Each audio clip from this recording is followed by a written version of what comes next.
maraming magagandang reviews dito eh. And as far as I know, ano to? Local. Gawang Pinas lang, local brand. Pero maraming sa reviews na maganda daw talaga to. Oh, you use this one. Sorry guys ha. May tayo. May kasama tayong makulit. Oh, you use that one. Oh, you play with that. So, ito siya. Napili natin is chrome.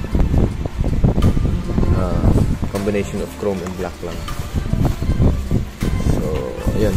Size nito is for our Yamaha sight is 280. Kasi pagka 300 masyado ng mataas. Pangit tignan.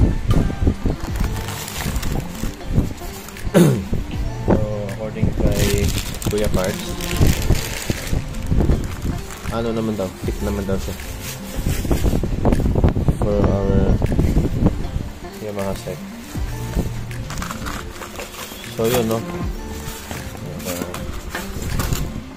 Yung quality niya.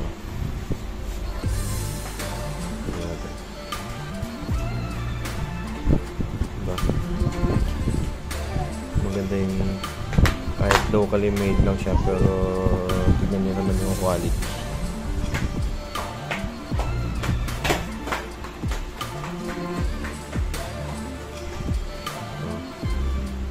Diba?